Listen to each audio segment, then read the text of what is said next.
আজকে লাউ পাতার শাক রান্না করব। তো কিছু লাউ পাতার শাক আমি দেখুন কেটে নিচ্ছি। লাউ পাতার শাক খেতে আমার কাছে অনেক বেশি ভালো লাগে, আর লাউ পাতার শাকের একটা ঘ্রাণ আছে, ঘ্রাণটা অনেক বেশি ভালো লাগে। তো লাউ পাতার শাকটা রান্নার জন্য আমি আগে মিহি করে কেটে নিচ্ছি। লাউ পাতার শাক যত মিহি করে কাটা যায় ততই স্বাদ।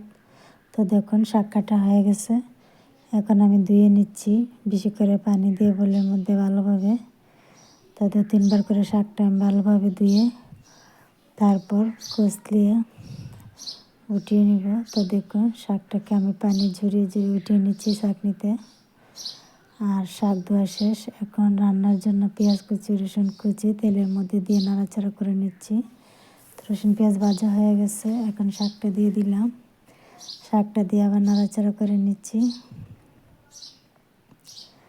শাকটা নাড়াচাড়া করে স্বাদ মতো লবণটা আমি শাকের মধ্যে দিয়ে দিচ্ছি।